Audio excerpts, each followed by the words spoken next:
welcome to the commentary booth, where we watch and you guessed it, listen and commentate on the week that was in movies and TV. This is an American takeover again because I had so much fun doing it the first time. I said, why the fuck not, and do it a second time. So I'm now joined by our normal host who lists their favorite movie as the Eras Tour, Taylor's version, and their favorite TV series as South Park. Why lie? Why immediately start the episode off with lies? Welcome to the show, Jamie Apps, our normal correspondent. It's just so many lies right off the bat. Well, I didn't lie about South Park, and you know deep down inside that the Eras Tour is your favorite movie of all time now. No, but okay, let's just move on. No, that's my perfect introduction for you. What are you talking about? Anyway, this week we are discussing the 1976 film The Omen because Jamie had a genius idea to revisit this classic in our kind of research for the new one coming out. I think the new one comes out on April 5th, or at least it does over here. So you guys get it on the 4th and we get it on the 5th. I don't know. Something like that. Yeah, it's the end of the coming week. Yeah, end of this week. So apparently that one is supposed to be a prequel to this original one. So we decided we wanted to figure out how they're potentially making a prequel to this one.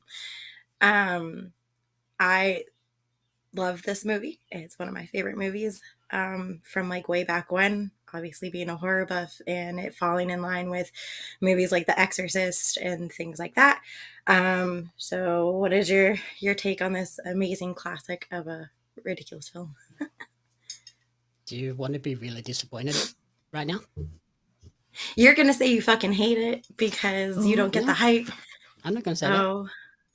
What are you going to say? I'm going to say that this was the first time I've ever watched this movie the whole way through. What do you mean the whole way through? Hush. What do you mean the whole way through? I've watched like bits and pieces and I know it from pop culture references. It's the first time I've ever like sat down and watched it. Yeah, even my dog is disappointed in you. Okay, that's enough. Well, it's one of those movies that because it spawned off all of the like pop culture references, I kind of knew exactly what it was about without ever watching it anyway. No. I mean, I'm proud of you that you were the one who even suggested this because I was in shock. Yeah, and you were like, it'd probably be a good idea to watch the original before I watched the prequel. Yeah, I'm just, I'm kind of disappointed, but I'm really excited and happy that you watched it finally. It's whatever. I'll forgive you. You at least picked the right one because when you messaged me and asked me if we could do an Omen episode, I specifically asked you, do you mean like the real OG one or the remake from 2006, which wasn't terrible, but wasn't great. I was going to say, is the 06 one any good? It's okay. It's not the best, but it's definitely not awful. It's not The Exorcist awful. That's a plus. Anyway, since you hadn't watched this up until recently, what was your take on it other than it being old? So obviously the effects are not what they are nowadays. I thought the effects were fine. In fact, like most of them I thought were better because they were obviously all practical effects. Like the decapitation scene. Like that was clearly an actual pane of glass going through a dummy. But in like a modern movie, that would all be CGI and it would be obvious in that sense. Whereas I'd prefer it when it's like, oh, that's a dummy, but it's fine. It looks cool. Yeah. But then storyline wise, I thought it was really cool that it doesn't like mess around and like, oh, we're going to spend like 45 minutes building up the tension to then all of a sudden like rush through a bunch of craziness at the end. Like this one is immediately into the crazy bits.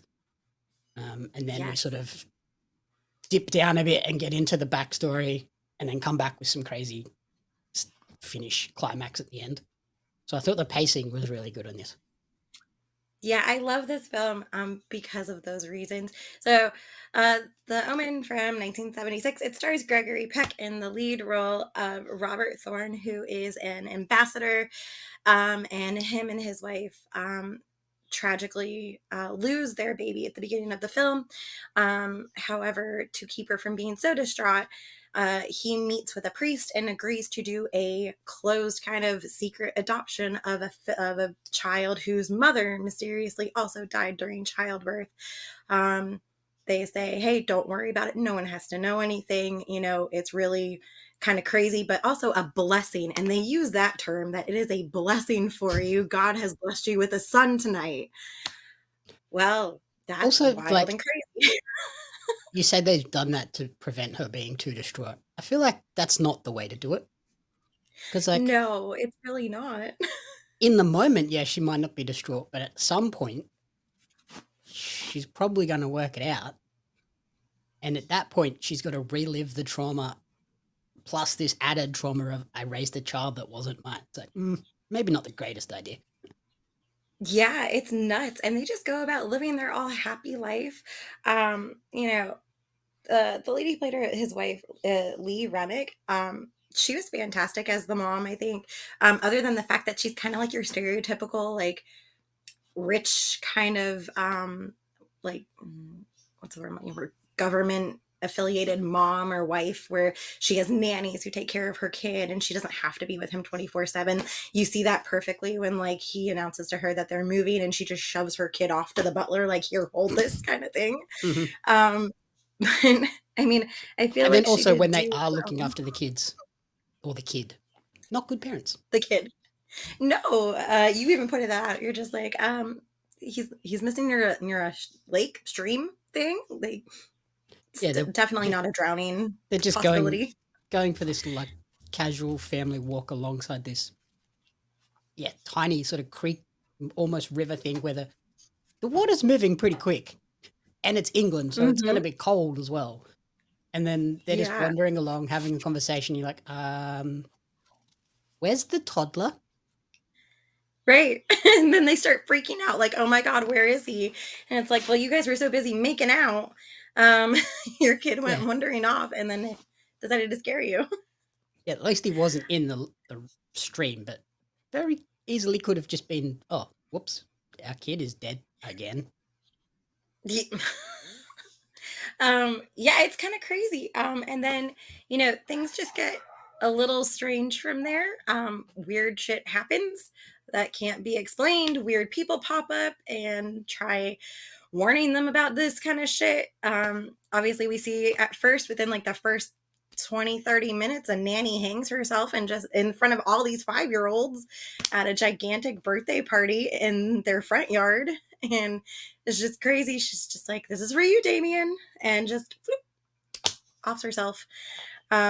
So right then and there, you can kind of see that weird shit's gonna start happening, and nobody knows why. Hmm. And in that moment too, the soundtrack and score that really stood out to me as well with that weird like unsettling synthetic humming noise. I was like, Hmm. just like grating, and it just really makes you feel uncomfortable. Yeah, especially when she's having like that stare off with the Rottweiler in the background, where it's just like kind of like urging, like you can tell something is urging her to go and do this because she seemed perfectly fine at first, and then it's just Yeah, like she was two a good seconds later, nanny, okay, and then the next one not so yeah, good. Next one's yeah, no, immediately suspicious. yeah, this random nanny just pops up out of nowhere with an answer for every question and just walks in like she owns the place and demands to see their kid. Like, who the fuck lets a lady in your house and just like, yeah, sure, go ahead, see my kid. Yeah, Like, alone, like no, immediately bad hello. parents again. Like that's fine. Random strange lady, you can go hang out with my child alone. Yeah, And and then then like they have 2 the seconds later, they're conversation like, of, "Wait a second, did you ring her? Did you ring her? Oh, no. Where is this lady from?" And then, "Oh, the agency sent me," and they're like, "Okay, that's fine. no problem, go No, ahead, no go questions see my asked. child, Okay, you strange child. yeah. Like, there Here's were a piece so of many paper red with my flags. references," and they're like, "Oh, that's fine then." Yeah, she just, oof. I just don't, I don't get that. That could never fly. But I guess, I mean, I don't know, Is is the that this? 70s. Maybe that was Different the era. way back in the day. Yeah. I was gonna say, yeah, the 70s. I mean, they didn't even strap you into a car seat when you were that young. They just put you in the back seat with the seatbelt, probably, or something. If there was even seatbelts in the back seat.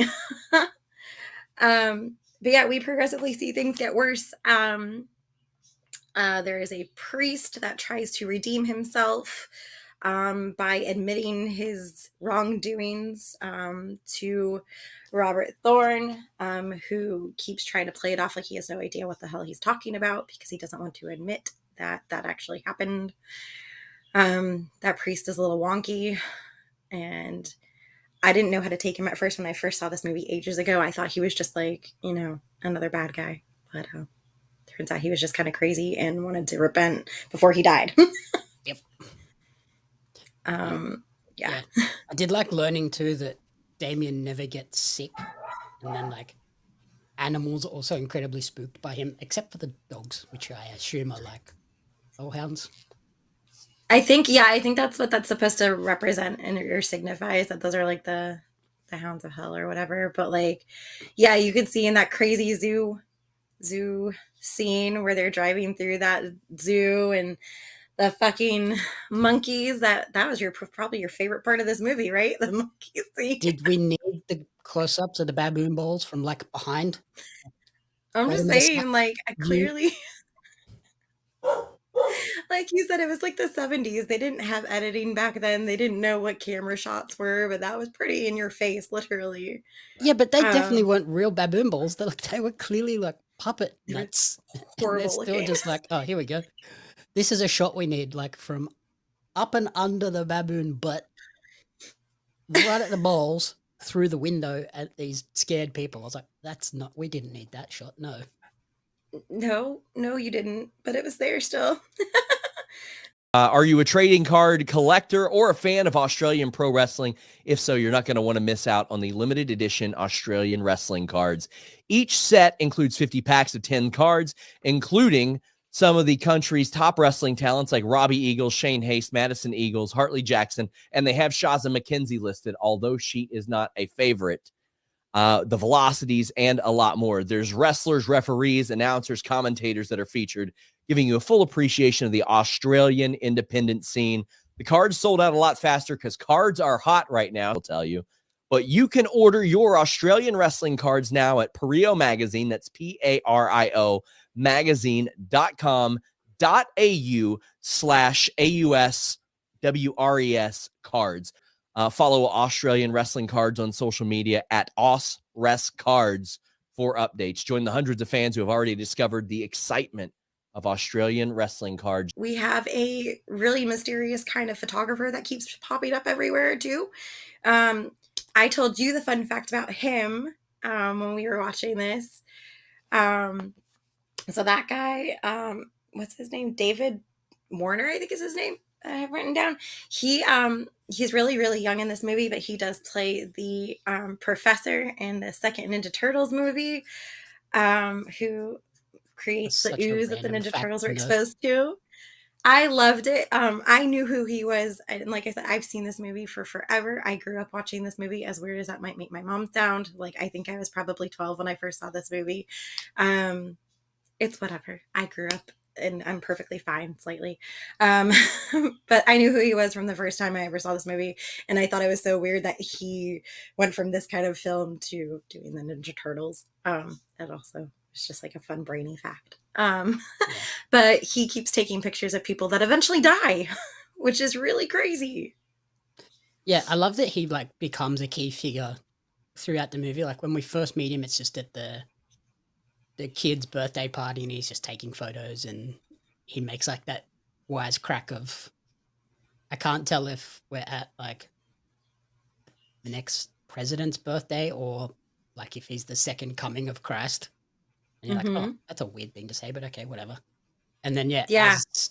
as the film progresses, he becomes like this really pivotal figure in the storyline because he's, like you said, taking those photos, which are upon development having the dark shadows appearing above people, and you're like, what is this? And then ultimately it's like the photos are like premonitions of how people are going to die, and then he has that really full-on photo of himself, and you're like, okay, he's going to die at some point, and the rest of the movie you're sitting there like, what's going to happen? How's it going to happen? And then when it happens, it's like, Yeah. that's the payoff I wanted. That was the coolest one of the kills, I think.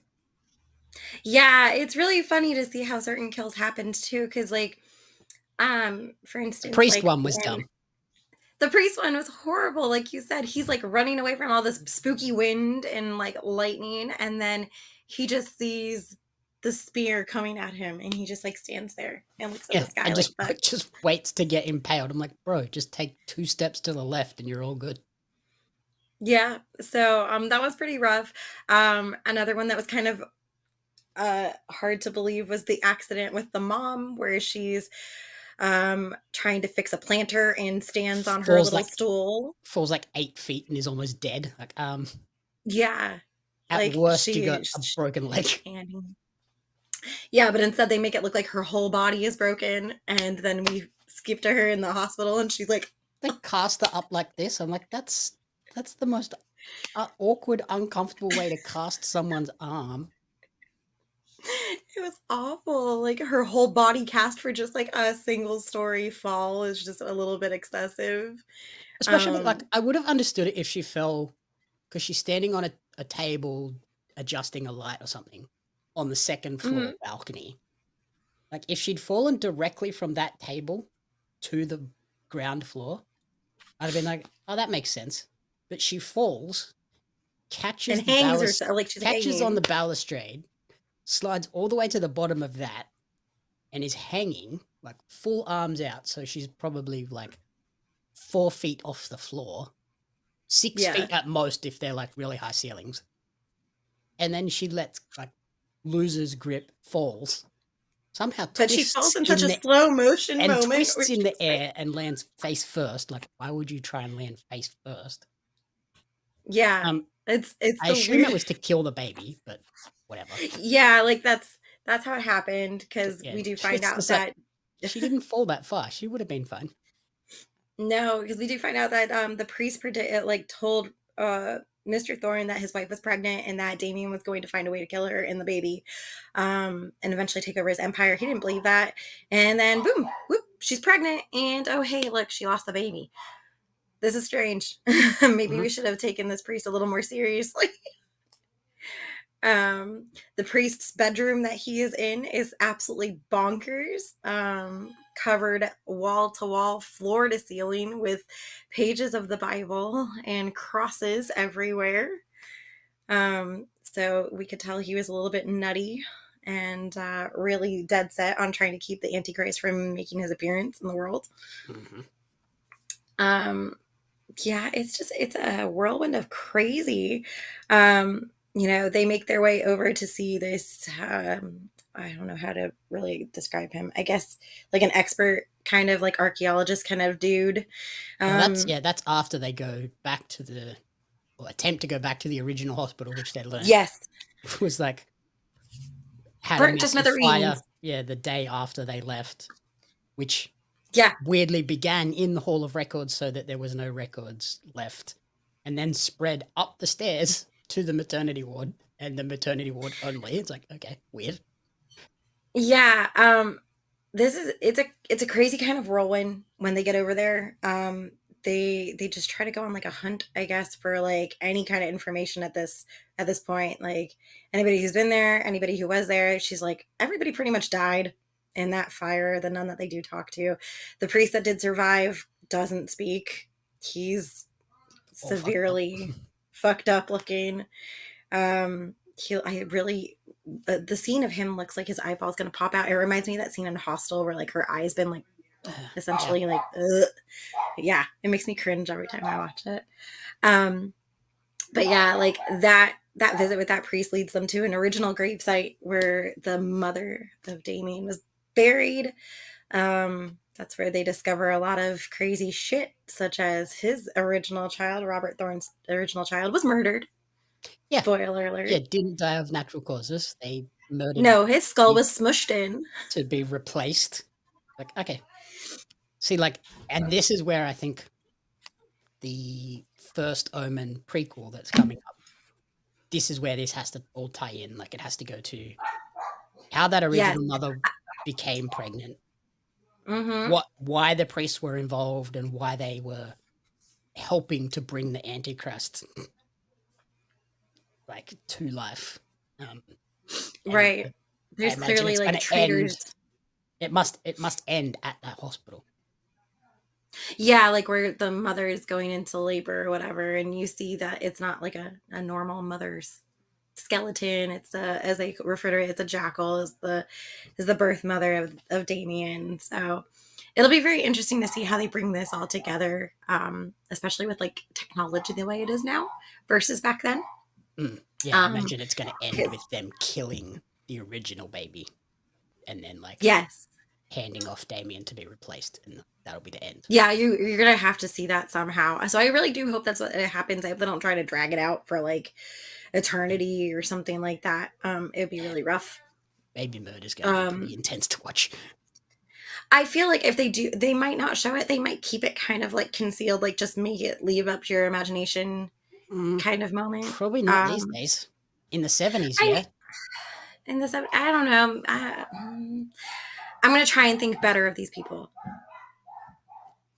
Um, but who knows? You're right. It might be a little wonky. Yeah. Um, Um, but no, on yes. that exorcist guy that they go and see, Carl Bugenhagen, Hmm. that's not how I expected him to look. What did you expect him to look like, a priest or something? Yeah, I didn't expect just like a shabby old like archaeologist looking dude. I was like, what Yeah, the he hell? looks like a professor. Yeah, He looks like a college professor. he doesn't strike me as a like lifelong exorcist. He just like rocks up and I'm like, okay, that's not how I expected this dude to look. Okay, whatever. Yeah, he's an interesting character. He does look like a really old, like someone who would be with Indiana Jones or something like that, probably on like a dig Yeah. site. It's crazy. He knows so much about Damien and the coming of the Antichrist because that is literally his entire life is just studying that.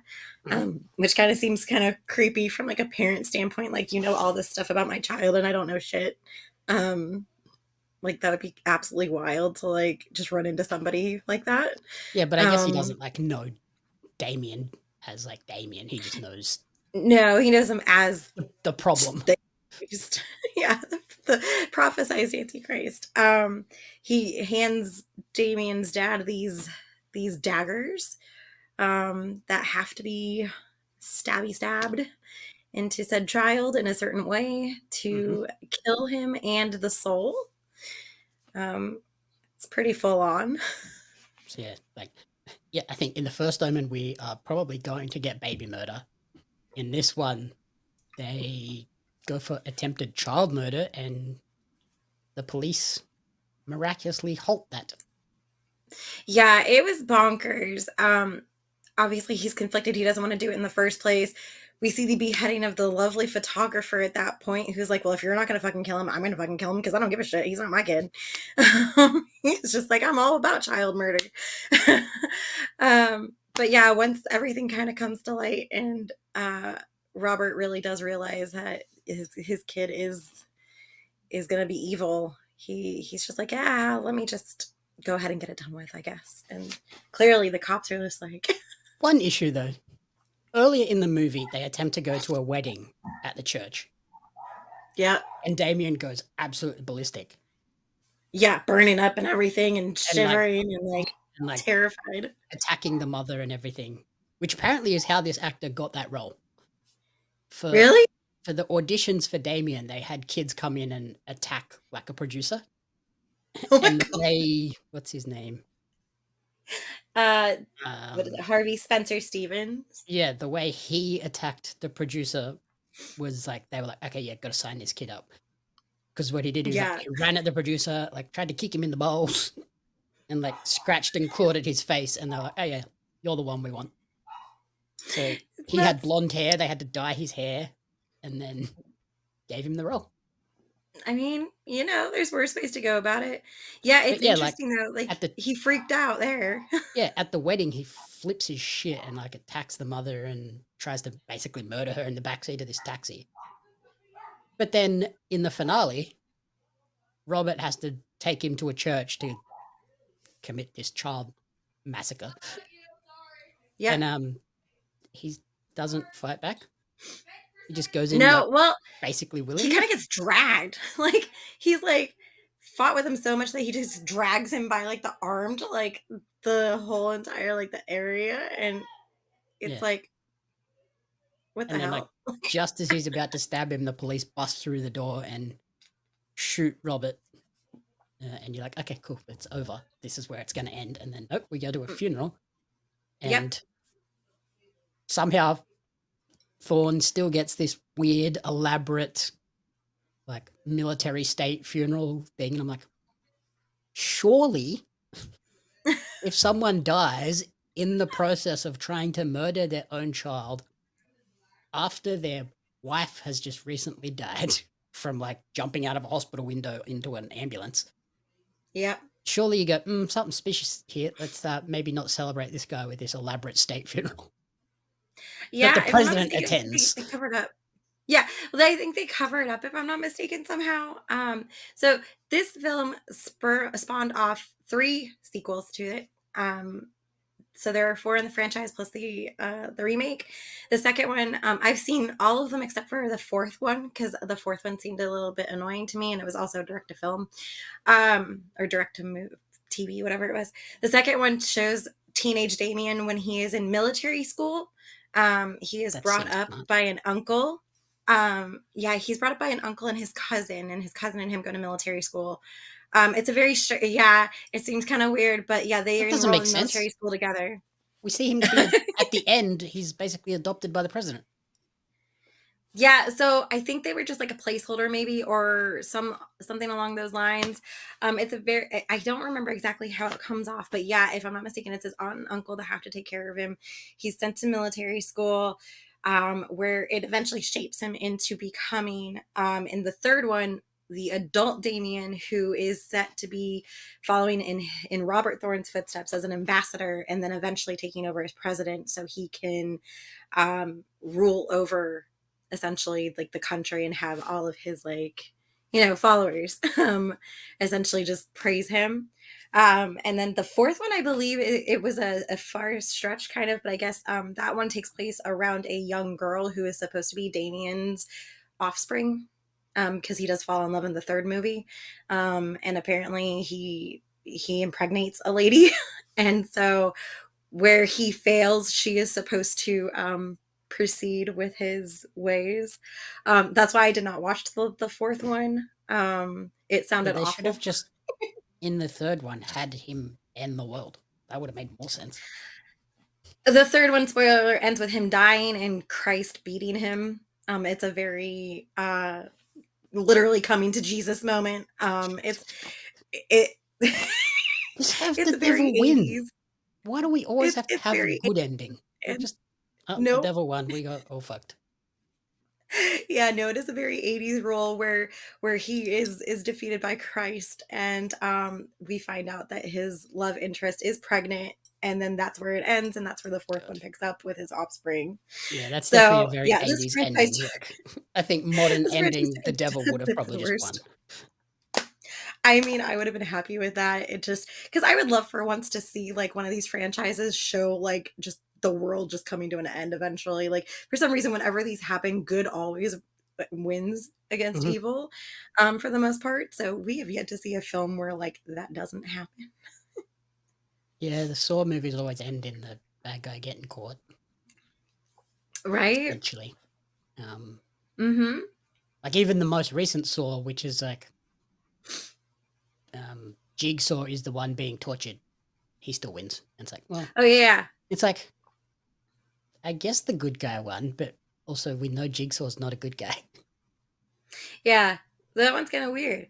But I don't know. Hostel is probably This the only one where it's like the people, like the prisoners escape, but hmm, the hostel like group isn't eliminated. They're still existing.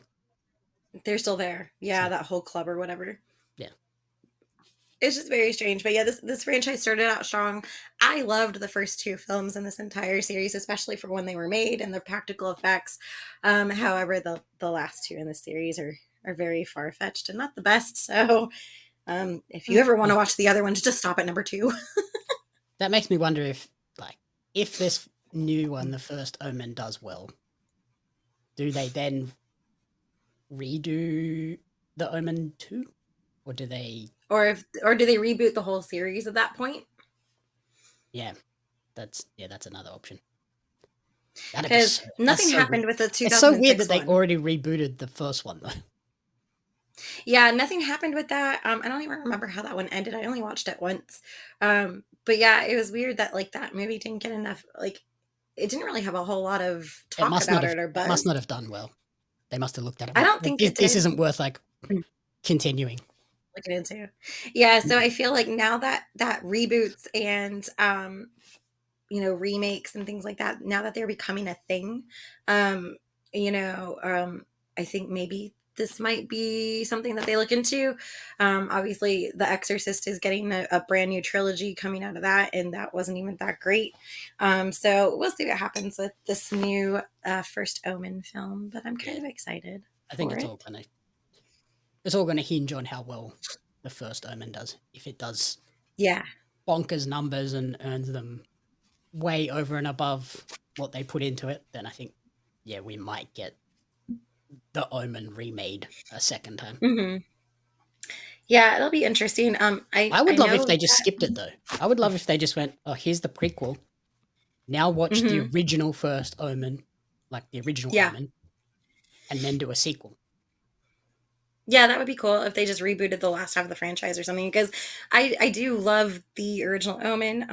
Like I said, it came out during that time where there was a lot of controversy about films like this. It used a lot of practical effects. It was very taboo material. Like, you don't, back in the 70s and 80s, like, people don't talk about those kind of things, especially not like the devil and things like that. So I know we were talking about it before, but this movie is one of those films that have that stigma of should it have even been made because of everything weird that happened on set with it, much like The Exorcist and the Poltergeist movies. So it's interesting. I'm curious to see if anything's happened with the new one and on set with the new one and any crazy shit. Mm-hmm. Yeah, so I was reading, there's a Collider article about the Omen's curse production is as terrifying as the movie itself. So, reading through this, we have in September 1975, Gregory Peck was flying to London and his plane was struck by lightning. Then, shortly after, the producer Mace Newfield's plane was also struck by lightning while on the way to LA. So, twice in the span of a few weeks. Then, the writer David Seltzer's plane was struck by lightning. And while filming in Rome, lightning narrowly missed striking producer Harvey Bernard. So that's 4 people almost or struck or almost struck by lightning within the spate of a few weeks, which is way higher than the rate of normal people being struck by lightning. Yeah. So then, like I said, they were planning to film an action scene, which then ended up being delayed, which meant that Gregory Peck was not needed on set, so they didn't fly him in for that particular scene. And then it turns out that the plane that he was supposed to fly on ended up striking a flock of birds and crashed, which killed everyone on board the plane. But as it was crashing, it also hit a car, killing everyone in the car. And it turned out that everyone in that car was the wife and 2 children of the plane's pilot. It's like, what a strange coincidence that is. Whole family dies in the same tragic accident, same tragic freak accident at that. Yep. The like iconic Gregory Peck was supposed to be on. It's like nuts. Yeah, that's insane. And then Mace Newfield was planning to eat at a restaurant. There were no seats available after a bomb had gutted it. So a bomb had gone off but from the IRA. So he didn't end up eating at that restaurant. And then the hotel that the director, Richard Donner, had stayed at also got bombed. So 2 people associated with the movie were very closely hit by bomb. There's more. Yeah, there was that. It's like a bad infomercial. There was on-set animal accidents also occurred during the production. Rottweilers were used to portray the Hellhounds, they would often turn and attack their trainers. They seriously injured stuntman Terry Walsh.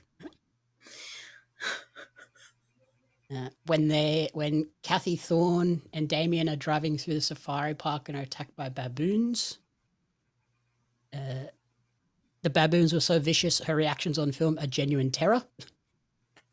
Oh, that's like in The Birds, where like she was literally traumatized from the bird sequences. This is the same kind of concept. Oh my god. It says the day after the filming of that scene, a zookeeper was mauled to death in the jaws of a lion. Fantastic. Liz Moore, the assistant to John Richardson, who was the special effects designer of the film, was driving through the Netherlands, involved in a horrifying car accident. Richardson escaped with minor injuries, but Liz Moore was decapitated by a tire that smashed into their car, mirroring Holy the death of the fucking photographer. movie. Holy shit. If that wasn't creepy enough, the accident occurred on August 13, 1976, which was a Friday.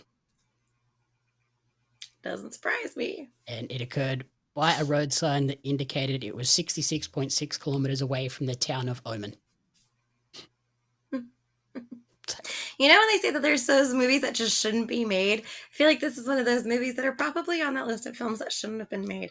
Mm-hmm. Just because of all the shit that happens. It's a thing. Yeah. And then finally, in 2005, while filming a documentary about the curse, producer Alan Tyler had 2 different camera crews in 2 different locations, had the exact same technical difficulties with the footage they filmed. In 2006, the remake of the film experienced 2 separate incidents. Actor Peter Postlethwaite's brother died unexpectedly after being dealt 3 sixes in a game of poker. Jesus. The second incident saw footage of the scene where actor Liev Schreiber finds the devil's birthmark on Damien. There was 13,500 feet of film inexplicably destroyed while being processed. So it's just a whole bunch of like weird coincidences that maybe are a bit more than coincidences. Yeah, it's really crazy when like movies end up getting their own TV show regarding the coincidences that happen on set. I always am intrigued by films like that. I think that's why I'm drawn to them, is because they literally have such weird shit happen around them. I don't know. But yeah, I'm only drawn to these kind of movies, whether it be for the effects or just, the material itself. I just think it's very interesting. I even told you like how crazy would it be if this is like an actual real life situation, especially nowadays. Like you find out like your adopted kid needs to be killed. Like, could you imagine like the headlines on that and stuff like that? Any of those kind of weird stuff, because you never know, anything's possible, I guess. Some of the other trivia I wrote down was there was a scene that had to ultimately be cut and shortened in the end, where Robert finally gets Damien into the car, and then the Rottweiler and Mrs. Baylock. In the original filming, they were supposed to come running out of the building and attack the car, and then Robert kills Mrs. Baylock by running her over with the car twice. They ended up cutting that because Richard Donner said it just went on forever. However, they then, in the 2006 remake, they have an idea similar to that that's loosely reused. So they reinvented that. Gregory Peck apparently took the role with a huge pay cut. He only got paid $250,000 for this role, which obviously in the 70s, still probably a lot of money, but a lot less than what he would normally take. But yeah, I was gonna say he's a pretty well-renowned actor at that point with this film. Like he's been known to do a lot of shit at that side, so it's interesting to see him do a film like that for such a low amount of money. Yeah, by but their standards. To counteract the low upfront fee, he took 10% of the film's gross box office. Oh, so he got a good paycheck then. Well, it went on to gross more than $60 million in the US, becoming making it his highest paid performance ever. Which is crazy because he was in To Kill a Mockingbird, and that's like nuts. Yeah, but he Like wasn't paid a that's percentage on that one, so right. It's just this crazy to know this that one like he was he like, was in "I'm gonna such take a 10%, and if it blows up, it blows up. If it doesn't, then oh well, I got mm-hmm. my half quarter of $1,000,000 anyway." So Yeah, yeah, that's nuts. 10% of 60 million, not bad. Takes No, $6 no, million not at dollars. all. Mm-hmm. And back then, that was a ton of fucking money. I mean, it's still a ton of fucking money, but back then it was even more. Yep. On the gross of the movie, it grossed over $4 million in its opening weekend, which was at that time a record for Fox.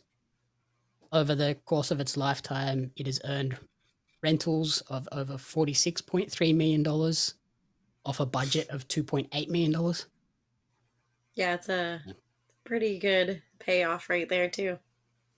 It was the sixth highest grossing film in the US in 1976, behind Rocky, another like iconic movie, A Yeah, Star is Born, King Kong, Silver Streak, and All the President's Men.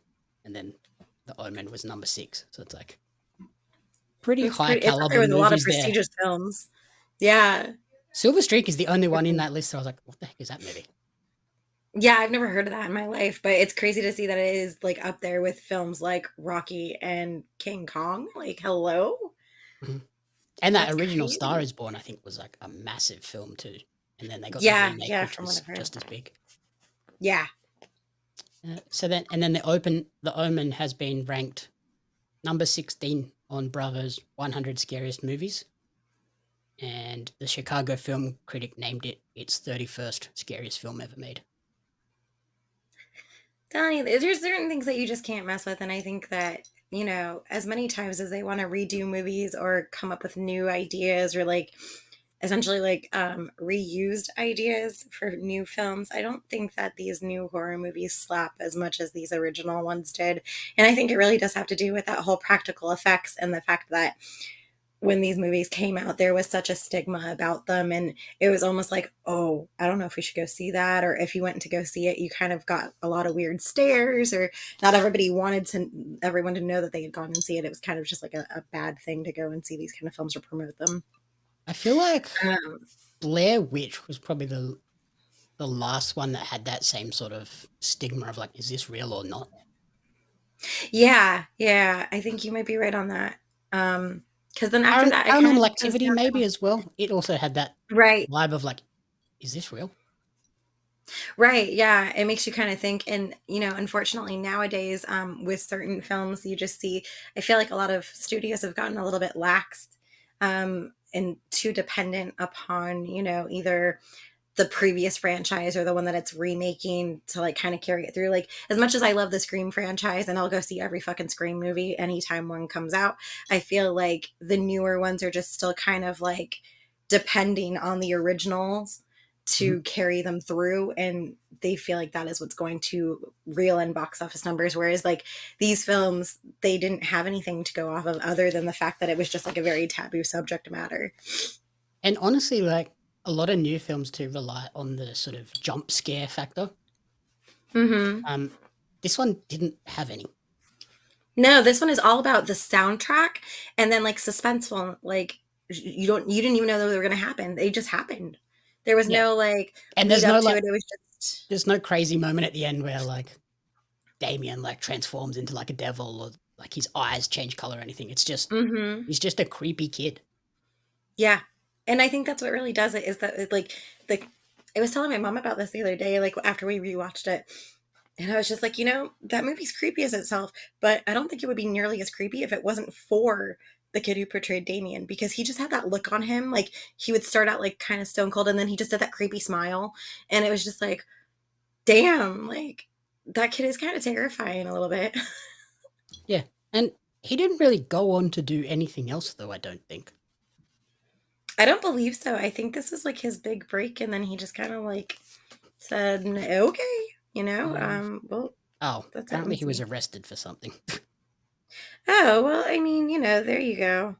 That was in Yeah, 2017. he He earned was a Golden Globe nomination. That's nomination. it. Yeah, um, Yeah, in 2017, he was given a suspended sentence for a road rage attack on 2 cyclists. And later in 2017, he was sentenced to 12 months in jail, suspended for 2 years for causing bodily harm. Fantastic. 2 months suspended for criminal damage. Ordered to undergo rehab and perform 150 hours of unpaid work and pay compensation of £1,000 to each victim. That's interesting. So, he really only did 3 movies. He did The Omen in 76 as Damien Thorn. Yep. Joaquin the Savage, a TV movie in 1980. And then he came back in the remake of The Omen as a reporter. Yeah. As like a fun little snippet in there, which is really weird. Just because he didn't do anything else because of his fucking arrest, I guess. But I don't know. He had that creepy look down to him. And I think that's what's kind of sold this film a lot, is just the eeriness about the kid. And, you know, I told you in joking that when my kid was born, I definitely checked her head for fucking like 666 birthmark or whatever. But I can't imagine like when this movie came out, how many parents actually thought about doing that. Maybe just like digging through their kids' hair, like during bath time or something like that. Like anyone that had like a naughty kid or a bad kid was like, I'm gonna check your head. Yeah, for real. Like it's crazy. I just it's so much fun though, and like I am excited. Like I said, I'm so excited to see the new one. I'm not gonna get overly stoked about like how well it's gonna do though, because I don't know really. Like I was super excited about the new Exorcist movie. I was like, they have so much good material, it'll be great, and then it fell really super fucking flat. So we'll see, but I'm really stoked to see how this comes out. We will be back next week to review the First Omen and see how it ties in and whether it matches up to our ratings for this week. What would you give The Omen? This movie will always have a 5-star rating in my heart. You ask me about any of my favorite horror movies, they always get a 5-star. What would you rate this film? I gave it a 4. There were some like lull moments where I was like, okay, we can maybe speed up a bit, but yeah, overall, really, really cool. The practical effects definitely won me over. But I guess in 76, there really was no other option. Mm-mm. Like it had to be practical. I hope they keep that idea for the First Omen. Yeah, I really do hope that they don't depend so much on CG and they kind of maybe go back to those roots. I know that practical effects are a little bit more expensive probably now to produce because you have to have extra people on set to create things. But I mean, they probably balance out with they always AI look so much and better. CG, I'm thinking. They do. They really do, especially with certain things. Especially when you want actors to react to the like whatever's happening, like the decapitation scene. Like if you want to have an actor react to that, if at least they can like see a dummy do it, and then you can go in post and like add some flair and bits and pieces to it to like make it look a bit better. At least if they have that as the initial reaction shot, it comes across so much better. I think their concern is that like that shot, for instance, it had to have been so expensive. Like it had to have been one of those like one shot and that's it, because to reset that whole thing, you'd have to get like all the extra glass panes. You'd have to like reset up the truck and fly it down again perfectly. So I feel like that's the one problem, is that it's kind of like a one shot kind of moment where if you don't get it, then you're kind of fucked. But yeah, especially because like you're relying on the glass to fly out perfectly and hit this dummy in the neck. Like, you and want for to it to line all that smash up through the other glass. Yeah. So I mean, it probably took a lot of timing, but like I said, I think it looks fantastic on screen. I'm always about practical effects. I think they make it look so much better. But yeah, we'll see, I guess. Thanks for joining the commentary booth. If you liked what you saw, then rate, review, and subscribe on all social media platforms. I don't remember all of the tags, so Jamie can tell you all the tags. Yeah, you can follow Corrina on Instagram at Miss Corrina Renee, and you can follow me on social media at Jamie Apps Media and at Perio Magazine. The Commentary Booth is a fan-funded production of Jamie Apps Media. You can support the podcast alongside our magazine, Perio Magazine, on Patreon at patreon.com/Jamie Apps Media. The following people supported at the publisher level or higher and you cannot fathom how incredibly appreciative we are for their support.